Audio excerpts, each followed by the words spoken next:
I think those terms are very interrelated, and there's so many principles of entrepreneurship and music too that are connected, right? The willingness to take risks, the need to reinvent yourself, to adapt quickly to your environment. I mean, when we walk on stage, we have no guarantee that things are going to work out 100% of the time. We don't know what's going to happen. Like, we've practiced, of course, and we hope things go well, but they don't always do. And sometimes things happen, and we need to just react in the moment. Hey everybody, this is Chris from honestypill.com. You're listening to episode 12 of the Honesty Pill podcast. This season on the show, I'll be talking to innovative musician entrepreneurs who have created new ways of performing, new ways of teaching, and new ways of serving their audiences. My guest today is Dr. Fabiana Claure of the University of North Texas and creator of the Musicians Profit Umbrella Program, which you'll hear more about in just a few minutes. I was lucky enough to sit down with Fabiana in between her own online appointments and coaching sessions. I guess this is our new way of commuting to work now, right? From one side of the country to the other in 30 seconds. But we got her for a little while, so get ready for some knowledge straight from Denton, Texas. In this interview, we talk about earthquakes, the rise of women's roles in music and arts management, and what to do when your concert clothes start falling off in the middle of a performance. Yep, every now and then that happens. By the way, if you're wondering how to balance artistic, professional, and personal pursuits like raising a family, creating and running several businesses, all while being a powerful advocate for women entrepreneurs, keep listening, because Fabiana has got that all totally figured out. I hope you enjoyed this conversation with the amazing Dr. Fabiana Claure. Welcome to the show, Fabiana. Thanks for taking the time to hop on. Thanks for having me, Chris. It's great to be here. So you live in Denton, Texas, which is actually where my wife Amanda is from too, and work at the University of North Texas as the founder and director of the Music, Business and Entrepreneurship program. So hang on, can we just jump right in right here and talk about this program? What is it? Who is it for? How long has that been a thing? And why don't more colleges have programs with that title? Sure. Well, we've all seen how, becoming musicians involves so much attention to, perfecting our discipline and our craft as creatives and artists and trying to be the best performers we can be. And not surprisingly, the educational system historically has focused more on that side, understanding performance concepts, theoretical concepts, and everything that has to do with music and history. And unfortunately, the side of actually applying all of this expertise and this information hasn't really been institutionalized until the last decade. And it's really been a new trend in higher education to start helping musicians not only become great at their instrument, but also understand what to do with those chops and how to build businesses and create their careers in a prosperous way. So in my journey as a pianist and educator and entrepreneur, I was really excited when the opportunity to come to the University of North Texas came to me, basically landed on my inbox, and the idea of creating this program for musicians who are very, very, polished, who are proficient, who are eager to go out there in the world and rock it, right? And to actually be able to help them create their careers with that gift, with those chops that they've developed. So it was just an exciting opportunity for me. I had never really taught this at a higher institution. I had studied it. I had lived it on my own, career, in my own journey, but I hadn't really taught it. And the program is really geared around helping musicians not just understand the concepts of entrepreneurship and career development, but really helping them experience by doing, learn by doing. And so the main initiative I've launched at the University of North Texas is an entrepreneurship competition, one that allows musicians to prepare business plans and pitch and get money to be able to start their businesses. And so we've had more than a dozen businesses that were started by actual students who have gone on to not only create, income opportunities for themselves, but they've also gone on to employ their peers and just build businesses while still being students. That was something that I experienced when I was a student at the University of Miami. In my doctoral program, I started my business as a student through a business competition. And so I really wanted to recreate what I had benefited from as a student at the University of North Texas. It's been a wonderful experience, Chris. It's been now 5 years. And students have not only been able to find employment opportunities in tenure track positions at universities, teaching arts entrepreneurship and all these things, but also become entrepreneurs themselves and own their businesses, both in the for-profit and nonprofit realm. And it's also helped the university gain visibility on in this area of music business. We've been named among the top music business schools by Billboard Magazine for 4 years in a row, basically since I created it in 2016. So it's been great to just create something in an institutional setting and just make that grow. Well, congratulations on all of that. And I just want to say, we're only 2 minutes into this interview, and there's a big takeaway for musicians. If you're listening right now and you're a musician, yes, you have a personal, creative, emotional connection to what you do. If you're an artist of any kind, we think of these in terms of our personal motivations, but you have to also advocate for that art and figure out a way to get it out to people and connect and develop the professional side. And it's worth noting, this is not something that is a core part of most educations, especially when you're focusing on performance or orchestral master's degrees and careers. We don't talk about this. And it is literally the area that people fail when they get out of school, is how to actually put these amazing skills that we worked on to work. Now, if you get tapped on the shoulder and end up teaching at Juilliard or working in the Boston Symphony or something, that's fantastic. But even there, you still need to learn how to advocate. Fabiana, you have been such a powerful advocate specifically for women entrepreneurs and creating a space for women to fully step into the public eye in terms of being thought leaders and brand creators. Can you talk a little bit about the history that led to this movement, where you see it going, and some of the things that you have sort of helped women overcome today? Yes, absolutely. Well, my journey as, a musician and a woman and a mother and an entrepreneur, really, I started thinking about the role of women in music when I was in the process of having my second child and running the university program, and also thinking of a creative and artistic project that would really fulfill me, that would give me that motivation to continue practicing, to have just a creative outlet to express myself, and to also do it in a way where it connects the themes of my life and the different things I'm involved in. And so I started researching the works and lives of women in music in the 19th and 20th century who had not only developed incredible careers and long-standing careers, but were also the main breadwinners in their family and raised, more than a handful of children. And so I just became really just excited to understand how other women were able to juggle all these things and still be successful in times when there were much less convenience features. There was no internet. There were no flights. I mean, things were so different. And this led me to apply for a research fellowship at the University of North Texas. And I received it. I was one of 4 from the entire university that was awarded a whole semester off from the university responsibilities in terms of teaching and administration in order to do this project, to research and create this program. And it ended up being a wonderful, wonderful experience because it fully allowed me to immerse myself in not just studying the works and the lives of Clara Schumann, Teresa Carreño, and Fanny Mendelssohn, but also to connect with the scholars who have covered their lives and the research in a variety of literatures, and to actually meet with them and connect with them in different parts of the world. So it was both a research project as well as a collaborative project. And then in the process, it also involved collaborating with a filmmaker, Tanya Khalaf, who's also a professor at the University of North Texas. And we decided to put this program in a way where we would combine both my piano performances, my spoken remarks, as well as films that we created. I created a script, each script for each of the women. And so it just became a beautiful, collaborative, cross-disciplinary project.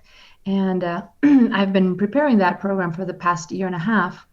And it led me to just be in this motion of like, okay, this is possible. I mean, if these women were able to do it back in their time against all the odds and the societal expectations that they had to go through and limitations, I can certainly figure this out, And so it also led me to design a coaching business, which initially my idea was to precisely be able to help other women who are in this moment in their lives, who perhaps have achieved a number of professional accomplishments and are, for one reason or another, struggling to juggle those things and to create meaningful, sustainable income streams for their lives and their careers, and in a way where they can combine their creative and artistic side in addition to the income generating portion. So that all came together around the same time.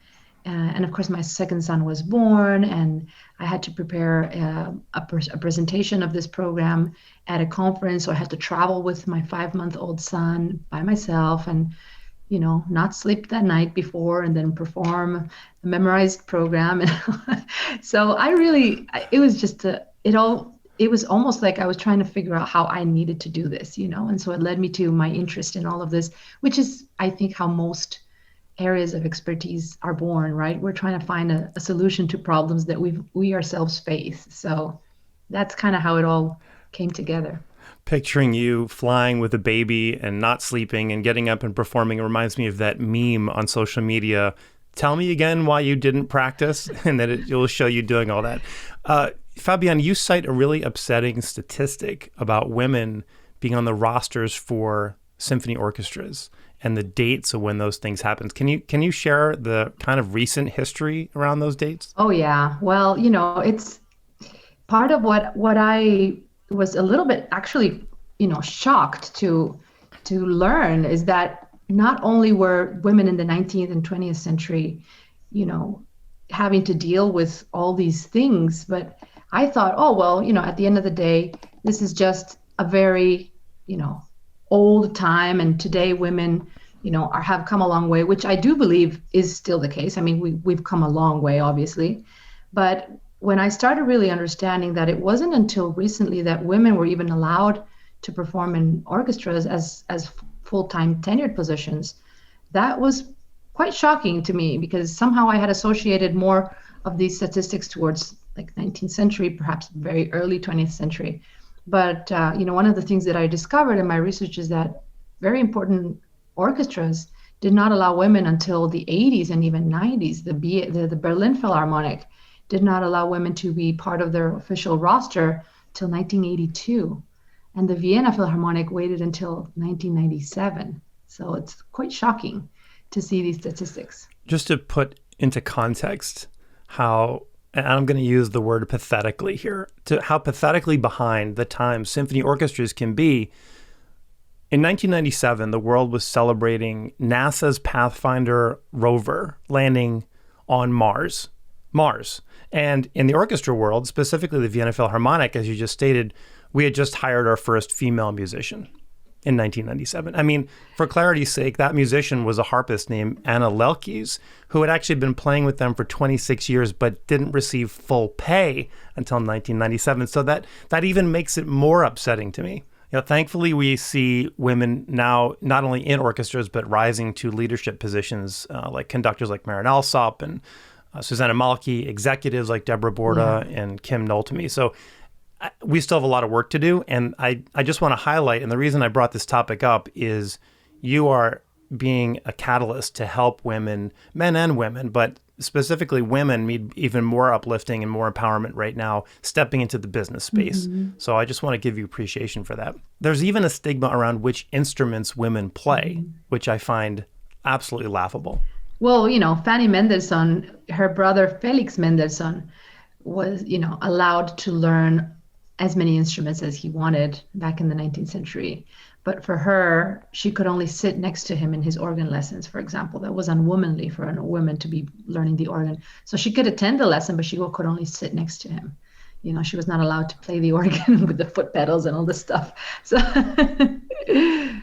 incredible. I'm glad these relationships have been slowly evolving, and we have a lot more work to do, obviously. Speaking of relationship building, can we shift gears and talk a little bit about how relationship building pertains to growing a business? Obviously, we need to be present on social media to a degree. We can't be silent on these platforms, but what other ways have you found growing your audience or growing your circle outside of the people that you have on social media? What ways have you done that without feeling salesy or pushy?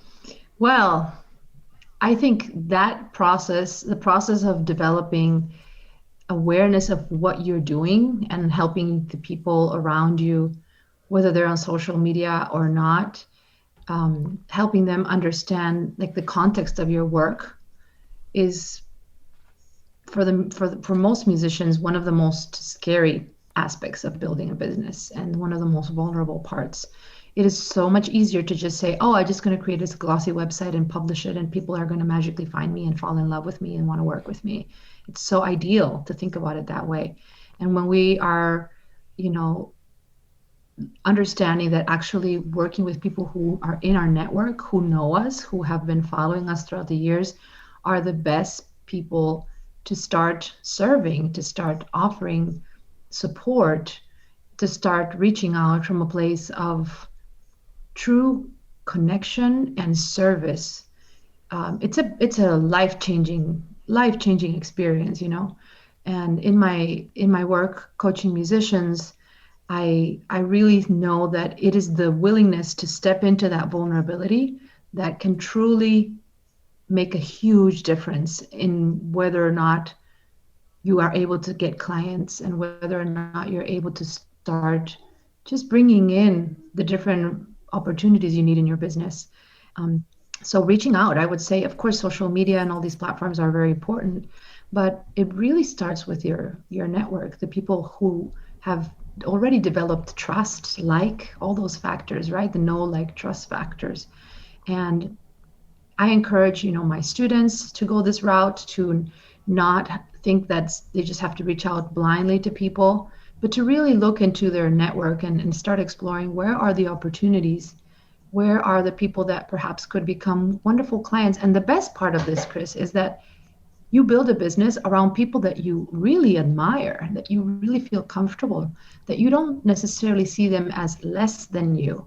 You actually see them as amazing human beings, very capable professionals that you know are already very accomplished, that have done amazing things, that have even inspired you, and that you know with your expertise, you could help them take all of that brilliance to another level. There has to be a relationship as part of the outreach process. There has to be some way where either you reconnect with people who you perhaps haven't been too close to, but that somehow know you. Or if you reach out to people who don't know you, there has to be an awareness that you need to build their trust, build the relationship. It doesn't happen just quickly, you know, at least at the beginning. Did you feel like when you first started to do this, and because you're talking about reaching out to people who are already within your network and reaching to people who you admire, someone who maybe you think, wouldn't it be incredible to work with that person? What do you think we could do together? Did you feel like you had to challenge the limiting assumptions of nobody will want to hear what I have to say, let alone want to pay me for it? You know, that's something that I've been quite grateful that I've really never, personally, I haven't had that type of limiting assumptions, but I have seen it very, very, very commonly in the musicians that I coach. I think it's one of the first obstacles that we face when we're trying to create a visibility in a brand and just declare our authority, right? It's that sense of, well, maybe no one really wants what I had to say, or I'm not good enough. I've personally not felt this way, perhaps because of the fact that I had already been doing this to a certain capacity for the past 4 years. I have been, you know, basically coaching musicians to develop their businesses and their careers in a higher education setting. So the notion of expanding that into an online business just pretty much made sense. It was like a natural evolution. But I can see if you have perhaps been doing something that is not necessarily that type of work, and you're now looking at yourself as, okay, I'm going to build a business, whatever type of business it is, whether it's a teaching business, a coaching business. If you have been very focused on a specific type of work, you know, like playing in an orchestra or teaching at a university, courses that are not music, business, and entrepreneurship, like, you know, any other music educational course or program, I could see why stepping into this new identity could be quite challenging. And I see that in the musicians that I coach all the time. And, you know, it's totally normal. Which is it's so funny to me, because if you look at someone who's like a cellist in a major symphony orchestra, right? And that's what they've been doing. That person had to figure out how to unpack and demystify the audition process. They are not only an expert at the cellist, but they are an expert in audition strategy and could take that and turn it into a way to serve a wider audience and generate an income. So it sort of begs the question, do you think musicians are naturally entrepreneurial? Yes. I really believe that those two things go hand in hand. And the best part is that we don't set out to be entrepreneurial. We just are. Like, no one makes the decision all of a sudden, I want to become entrepreneurial. They don't even know what entrepreneurial means, right? I didn't know what it meant when I started. I just started doing the things. So I really, and I've mentioned this in several places, the actual term of entrepreneur, I don't know if you know this, perhaps I mentioned it to you before, comes from music, right?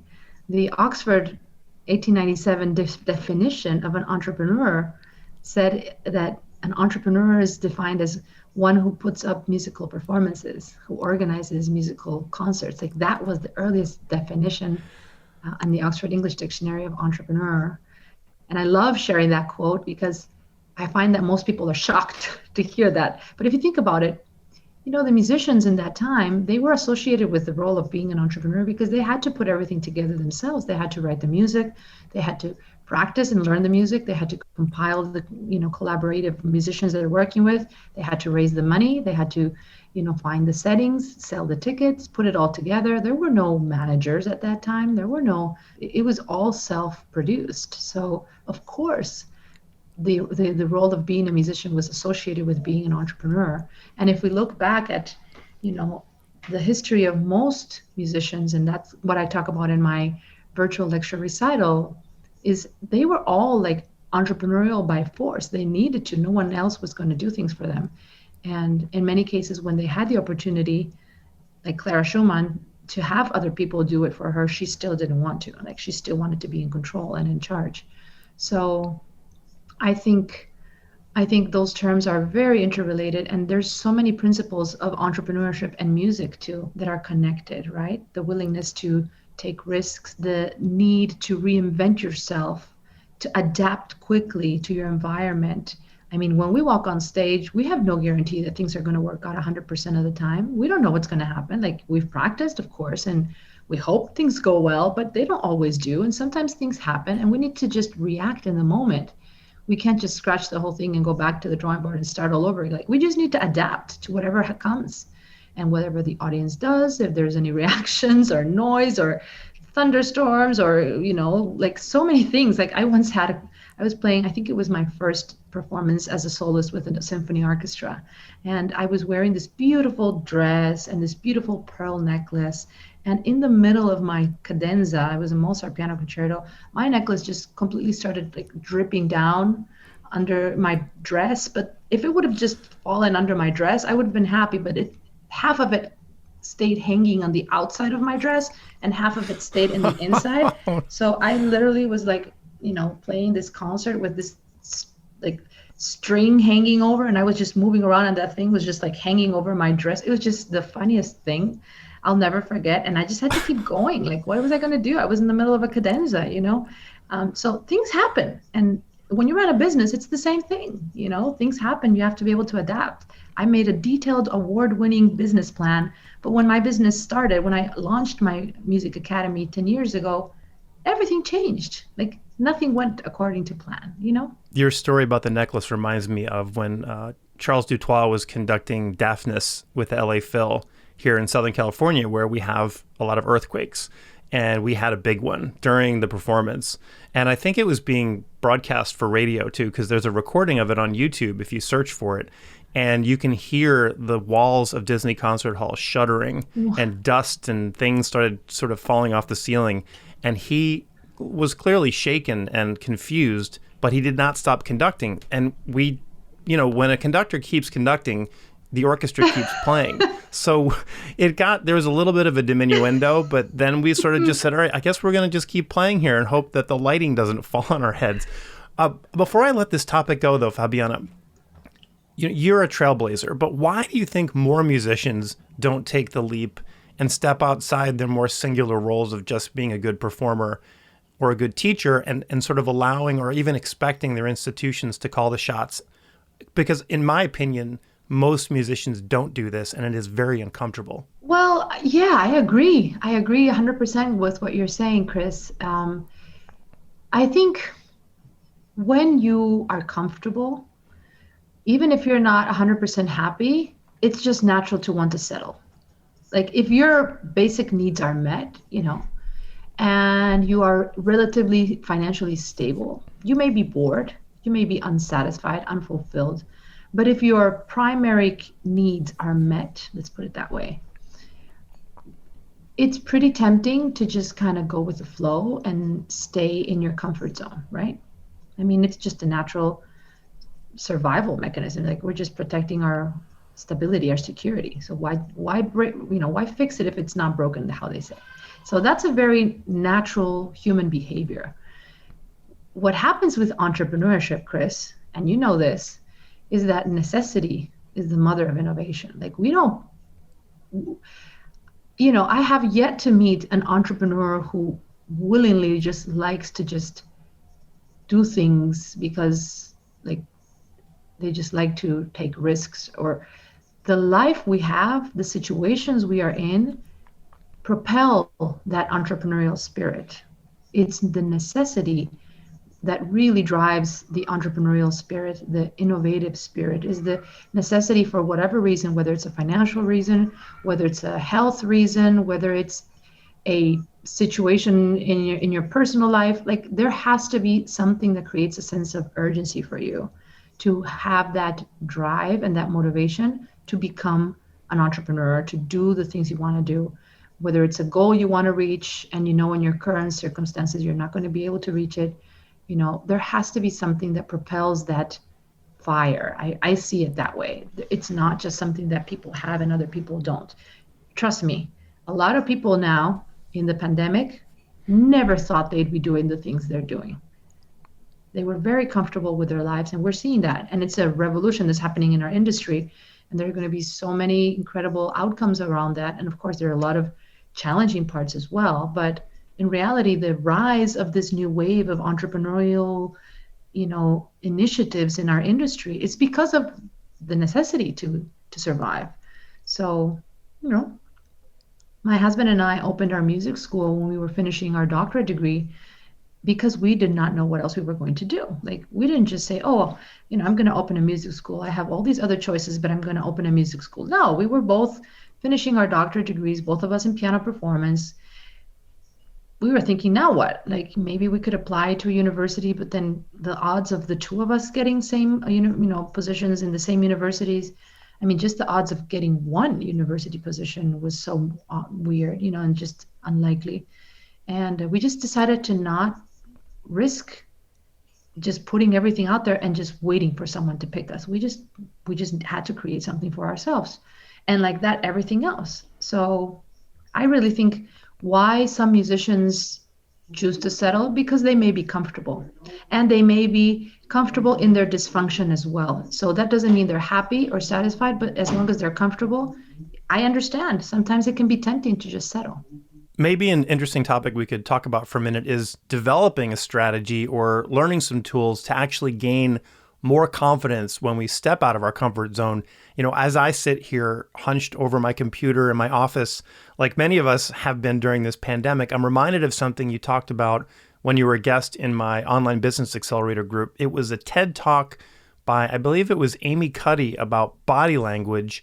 And could you just share a little bit about how this works and the possible implications of body use and the actual impact to our mind's ability to process and function in a really effective way? Oh, yes, absolutely. Yeah, I really have enjoyed understanding the effects of how we can basically practice behaviors and practice attitudes that can help us become better and more effective and more persuasive and more inspiring and more bold and more brave when we may not have those qualities inherently in us, at least at this stage in our lives, right?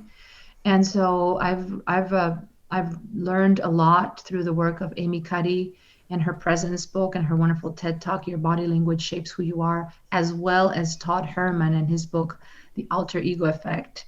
Those two books really come together with this idea that we can develop mechanisms of behavior, whether it's through body posture or through using artifacts, and things that help us feel more empowered, and how those behaviors actually help us slowly, not just fake it till we make it, but actually, as Amy says, fake it till we become it.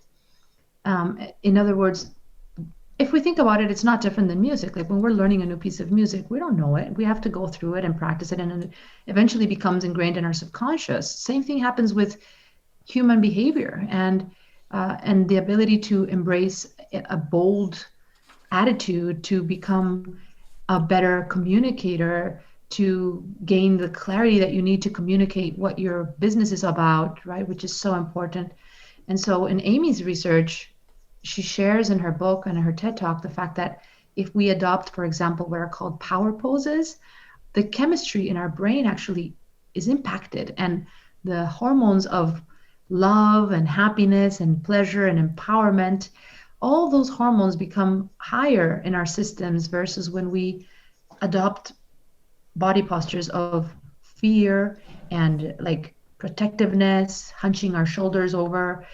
Then our actual body chemistry highlights the hormones of stress and adrenaline and cortisol and all those like fear-mongering hormones. So that's just a simple example of, from an outside point of view, how we could do certain things to help our body, our chemistry just change and help us therefore, be able to adapt better to the situations, whether it's a professional situation or whether it's a, personal situation, even as it comes down to like parenting, sometimes with our kids, we need to find ways to, be better communicators or, create more respect or whatever it is. Using these techniques can help us in every aspect of our lives. This is reminding me, I'm pulling up a picture here. I was doing my recording session a couple of weeks ago for my virtual recital, and I got to a point where like one of the pieces was just not coming out. It was just not working. And I just got like a little stuck and brain dead at the point. And I remembered this technique, and I literally told my crew, give me a second. I need to change the chemistry of my brain for a second. And they looked at me, my friends were like, what are you talking about? And so I did this, while I was just getting myself, catching a breath. I've got a picture of me like sitting with my arms wide open and just like trying to just expand, just the power pose, like any power pose will count, whether you're standing and putting your arms around your hips or just stretching your arms all the way out, opening up. So yeah, I literally did that. I took a breath, I gave myself a time, and then I sat back on the piano and was able to finish the recording, so I'm a personal testament to those things. I have to say, those of you who can't see that, if you are comfortable sharing that photo with me, I'd love to include it in the show notes. That literally should be the cover of your next record, by the way. That is fantastic.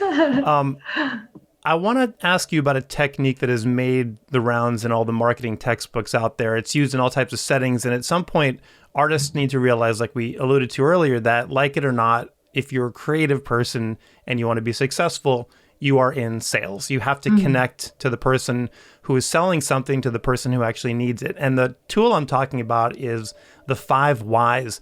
Can you kind of walk us through this method a little bit and how we might apply it to our own work? Yeah. Well, the 5 whys, I participated in a research study for this very famous marketing branding company that came to the University of North Texas a few years ago as the UNT was rebranding themselves, and they hired this wonderful like high level marketing consulting company that came in, and they invited me to be a part of like the panel of faculty members who were going to be like brainstorming and discussing how to rebrand the university and all of that. And they had this exercise around the 5 whys, like why do we value higher education and why is it important for students to come and study at a university, and what do they gain from coming out of university and studying, and what's the benefit of that and why. So they basically made us go through this exercise of like 5 whys, like why could we make the case for musicians or just students coming at a university setting. And I thought it was a brilliant exercise, and since then I've started using it in the work I do with musicians and helping really get to the root of the benefits of what they're trying to say. Because what happens is we are experts in our topics, right? We are the experts in our field, and we know the value of what we're selling, but people don't. Even musicians don't, at least to the full scope. Many times not everyone knows about what you know to the depth that you know, right? So this process of going through several layers of understanding the value of what you're doing as a musician helps not only ourselves when we're trying to understand and communicate that, but helps people really understand, like, okay, why should I come to you? What is different about you? And so, for example, when my husband and I were starting our music school, one of the things we wanted was to create a faculty that were very accomplished and that had a lot of experience. And so one of the metrics we set in our structure was that they would have graduate degrees in music. And when we would share that with our potential clients and the parents in our school, we would say, oh, our faculty have all master's and doctoral degrees in music. And they would just look at us with glassy eyes and just like, and we were just shocked that they would not understand the 5 whys. We would be like, what do you mean? And that gives them, a better context and a better experience to mentor the students. And that helps the students become more excited about their studies and understand and have a better comprehensive education. And that helps them become, more committed and stick to the instrument and stick to the studies and not quit after 3 years. And that therefore lets them become more competitive when they're applying to colleges and universities, because they have a very high extracurricular activity. And eventually they may get scholarships. Aha, now you got me. That's when the parents started paying attention, or, oh, you just said scholarships? Okay, now let's talk. Now I want to sign up. So that's just an example of how we had to just go through each layer. But we knew that, but they didn't. So maybe just if we could bring this around to the context of when somebody might be marketing a program, rather than lead with the details. Is that how our brains process that information, or how should someone position that information, or the bottom, the root benefit? Yeah, ultimately, it really depends on the specific business we're talking about, right? I would say what matters is that when we are trying to describe the benefits of what we're providing, whether it's a product or a service, it's really about understanding what are the deeper reasons why people would want to work with us. Like if we teach an instrument and we're offering, group teaching, group lessons, for a particular instrument, let's say the piano. This is something that I work with my clients a lot. And it's like, okay, you teach piano online. That's great. A lot of people do that. But what makes your program different?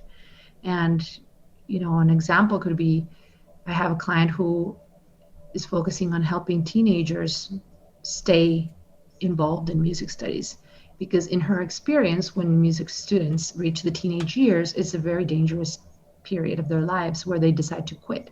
It's where the level of difficulty gets even harder. There's a lot of competing priorities. They're getting ready for universities, and it's like a critical time in the education where she saw a lot of her students want to quit, and she's had to develop very strategic mechanisms to help them just be able to go through that phase and not discontinue their studies. And so as we put together that proposal for a program, it's not just about saying, I'm going to help musicians learn how to play the piano, but I'm really going to go into helping musicians understand what it takes to succeed when things get difficult, and to also understand the principles of leadership, of empowerment, of all these life skills that are going to be transferred through your musical stick-to-itiveness, to like when you stick to something, when it gets hard, these skills are going to be transferred into every other aspect of your life. And this is going to make you a better professional, a better leader, a better, more inspiring member of society. And so when presenting this to potential parents, it's about understanding what is it that is going to motivate them and the students to really see beyond just piano lessons, right? And so for musicians, it's about really taking the time to put yourself in the position of your ideal client and truly go to the bottom of what is going to motivate them beyond the initial exchange of service. What is the deeper motivation that's going to get them to want to come to you? And then once you have that, of course, it's about testing, right? And we can assume all we want, but until we start implementing this and seeing the response from people and the reaction, that's when we'll really know if we're on the right track. So it's also about not trying to be too perfectionists and not trying to think of it only in our heads. We can have an initial idea, but then the real answers are going to come from our interactions with our actual clients. That's such great advice, and especially circling around the idea of perfectionism, which is a topic that comes up often on this show. You're so impactful at connecting with people. Before we leave this topic, I just want to ask you if you could indulge me in explaining a concept that I've heard you talk about before when it comes to marketing. And it's this idea of the lizard brain and what people are looking for. Could you explain that a little bit for those of us who haven't, or for our listeners who haven't heard you talk about it? Yeah, well, basically, we've got 3 different types of brains, right? And when we refer to the lizard brain, is the one that's like the most primal sense, the one that does not necessarily understand words and logic, and it's not driven by that, but it's more driven by the fight or flight, the survival, the emotional aspect where you're just connecting and letting people feel your energy, basically. And so when we are selling, when we are trying to bring in people into our world, it's easy to get caught up in the logical and analytical side of our brains and just try to explain, as you said earlier, like the details and the all the intricacies of what we're doing, and to want to communicate those things, thinking that people are listening in that level of detail. And what happens is when we are connecting with people, at least initially, and making those first impressions, it's so much more around our inner confidence and our ability to convey a confident energy to those around us, and to give them that sense of security, of safety, that things are okay, that there's nothing you need to worry about, and we're all safe. And so that puts them in a place to be able to receive better the information that you're trying to convey. And again, we can get really caught up in that perfectionist, mentality, and want to really be very elaborate and articulate in what we're selling. And we forget that if we do that from a low energy standpoint, from a hunched shoulders perspective, like that's the part that people are actually going to be receiving subconsciously. That's the part that's going to their lizard brain. And you may be saying the most polished words, but people are not going to get it. They're going to feel unsafe. They're going to feel like there's something missing. And then conversely, you may be not necessarily saying everything very eloquently and in detail, but if you have a great energy around it and you can infuse people with your enthusiasm around it, make it contagious, people are going to smile back at you, and they're not going to know why they like you, but they're just going to like that energy. And they don't need to know why. And you don't need to know why. No one needs to know why. It's just an animal thing, So I think that's one of the key things that we forget sometimes when we're trying to talk about our businesses. All right, so you heard that, folks. Listen up. This is great information. Use your lizard brain, connect with the actual why, the root, and don't worry about how many modules or pre-recorded video lessons your offer has, because that is not what people are looking for. So you have an exciting February plan for us, don't you, with the next session of the Musician's Profit Umbrella. Can you just give us a peek into exactly what is a brand umbrella approach? Why did you name your program that? Well, I had been really, as I reflected on my teaching methodology over the years, I realized that there has been something that's been a common denominator, and it's been the fact that I love helping musicians connect the different sides of their identity and not feel that they have one side as a teacher, or one side as a performer, or one side as a producer, or one side as an administrator, and instead to find a way to unite the different elements of their identity and create a solid brand around that. And so I've done that for all these years. And then I decided when I was creating my coaching business that I would name my framework the Musician's Profit Umbrella, because it encompasses kind of the main pillars of what I do in my work, which is to help musicians create profit, but to do it in a way where they're combining the different elements of their personal, professional, and artistic and creative side. Really, it's about not just building businesses and creating profit, but finding a way to combine our artistry, our creative side in this process. I've personally experienced a lot of struggles keeping my musician, like creative artistic side alive in the process of launching my business and starting a university position and becoming a mother. And it only clicked when I realized how I could build my creative outlet into my business development process. In other words, making my artistry a reason for my business to exist. That's when it all came together, that it wasn't just something that I could do and practice for my own sake or because I've got this idea. And when I'm done with all my work, I'm going to go sit down at the piano. Like, it's never going to happen like that, for me at least, and for many of the musicians I work with. So what I do in my program is I help musicians, men and women. I've since expanded my coaching program to work with men and women and every gender and gender identity. And really not just creating a business, but finding a strategic way to build their artistry in that process. So for example, I gave my virtual lecture recital now a couple of weeks ago, and I was able to, again, tie in all these research elements that I'm so interested in. And it's now on my website, and people can just go and watch on demand. And it connects so well with my framework and my business program, because it all is like an example of how I've done, a creative project. The topic that I chose for my creative project also connects with what I'm doing in my coaching business. And so those are the types of things that I am now helping musicians do, which is to not just build their businesses, but also to find ways to tie in their creative side in that process. Fantastic. I'm going to link all this in the show notes. Also, you can find more about all of this at fabianaclaure.com. Fabiana's on Instagram. She has a Facebook group. I'm going to link all that up. And I know you have to run and go teach a program. This is how our world works with Zoom now, right? We have 30-second commutes instead of hour commutes. Can I leave you with one quick question? In the last 5 years or so, what new belief, behavior, or habit has most improved your life? Wow, that's a great question, Chris. What new belief, behavior, or habit? I would say meditation. I would say meditating has been transformative, and it's a fairly new habit that I've developed in my life. And it has given me an opportunity to have that check-in every day and recalibrate my goals, connect with my longer vision for myself and for my career and for my life, and put everything in harmony, at least for a moment in the day, and give me that peace and clarity as to what I should be focusing on. So I can highly recommend meditating. I'm a fan of Joe Dispenza, and I follow his works really closely.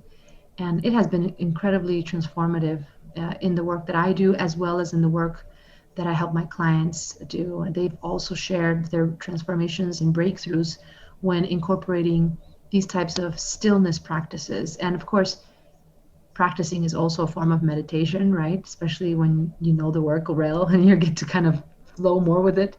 And so finding those moments of flow in my life, being very proactive and seeking moments of flow, whether it's through meditation, whether it's through exercise, whether it's through practicing, realizing how much of a business need it is for us to have flow. That's when my best ideas come to me. They're not when I'm just sitting in the computer writing emails. I don't get my best ideas in my business.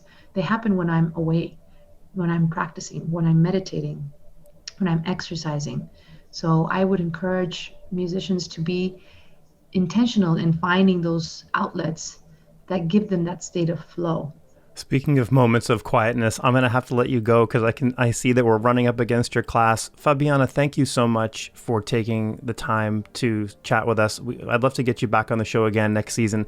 And I just want to say you have been such a a mentor and inspiration to me as I've been learning about this process. And I just so much gratitude for the information and the generosity of your time and knowledge that you share with all of us. So my listeners are going to love this episode. Thanks for spending the time. Thank you, Chris. And I have to say, I've been incredibly inspired by your work as well. I've learned so much from you, and I'm so grateful to be here with your community and your podcast and just be circling around in your orbit. I mean, you are a trailblazer in your own right, and I admire so much the work that you are doing with your Honesty Pill. So thank you for setting such an example in our industry. It's a lot of fun, isn't it? All right, we'll talk more soon. Go have a great class, and I'll catch up with you later. Thank you, Chris.